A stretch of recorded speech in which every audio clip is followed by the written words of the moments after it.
বিগত সরকার পরবর্তী নির্বাচিত সরকারকে বেকায়দা ফেলানোর জন্য, জাতির কাছে হেয় প্রতিপন্ন করানোর জন্য এই যথাসময়ে হামের টিকা আনেন নাই।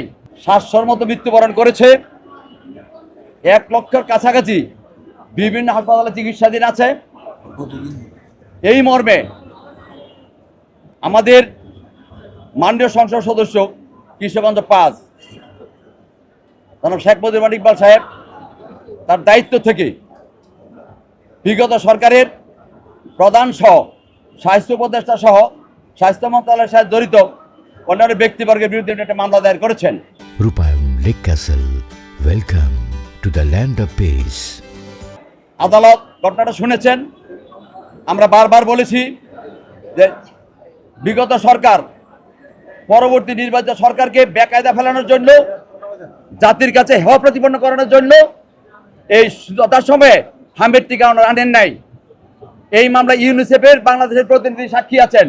ইনি বলছেন যে আমি বারবার ইউনিস সরকারকে এইরকম উপদেশ দিয়ে চিঠি দিয়েছি যে আপনারা যার ইউনিসেফের মাধ্যমে আপনারা আগে হামের টিকা আনতেন, অন্যান্য মরণবেদের টিকাগুলি আনতেন, কিন্তু আপনারা এই চুক্তি বাতিল করে টেন্ডারের মাধ্যমে আনতে যাচ্ছেন। টেন্ডারের মধ্যে আনলে 1 থেকে 2 বছর সময় লাগবে।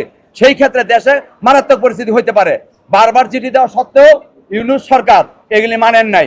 ওনার নির্লক্ষ্যই ছিল পরবর্তী যে সরকার নির্বাচিত গণতান্ত্রিক সরকার আসবে তাকে জাতির কাছে বেকায়দা বলা, তাতে জাতির কাছে ছোট করা। তবু সদস্য সরকার ব্যাপকভাবে চেষ্টা করে হামের টিকা ব্যাপকভাবে প্রদান করা শুরু করেছেন। আপনারা দেখেছেন স্বাস্থ্যমন্ত্রী প্রতিদিন কোনো না কোনো হাসপাতালে দৌড়াদৌড়ি করে এগুলি ব্যবস্থা করেছেন। এখন ইনশাল্লাহ একটা অবস্থান আসছে, চিকিৎসা চলছে, কিন্তু এই চিকিৎসা না চলার জন্য গভর্নমেন্টকে বেকায়দা ফেলানোর জন্য এই বিগত সরকার এই নির্লক্ষ্যটা করেছিলেন। অর্থাৎ যথাসময়ে হামের সহ অন্যান্য আরো যে টিকা আনয়ন করার দরকার ছিল তিনি যথাসময়ে আমদানি করেন নাই, না করে এই জাতির সাথে বিদ্বেষমূলক আচরণ করেছেন, প্রতারণা করেছেন। এবং যে শিশুগুলি মরেছে আমরা বলেছি এবং বাদী বলেছে যে এটা পরিকল্পিত হত্যাকাণ্ড হয়ে গেছে। এই হত্যাকাণ্ডে আমরা বিচার চাই, সেইভাবে আমরা মামলাটা দায়ের করেছি। বিজ্ঞ আদালত আমাদের বক্তব্য শুনেছেন। আমরা বারবার বলেছি আমাদের বক্তব্য কোনোভাবেই এই সরকারের বিরুদ্ধে নয়, এই সরকারকে যারা বিব্রতকর অবস্থায় ফেলেছে তাদের বিরুদ্ধে। অর্থাৎ অন্তর্বর্তীকালীন সরকার এই সরকারকে বিব্রত অবস্থায় ফেলার জন্য, জাতির কাছে ছোট করার জন্য তারা যে কর্মগুলি করে গেছে সেটা নিন্দনীয় এবং সেটা অপরাধ, এবং সেইটা কোনোভাবেই তারা এই দায় এড়াইতে পারে না। সেই জন্য আমরা তাদের বিরুদ্ধে মামলা দায়ের করেছি এবং বিজ্ঞ আদালত শুনে পরবর্তী সময়ে আদেশ দিবেন মর্মে আমাদেরকে আশ্বস্ত করেছেন।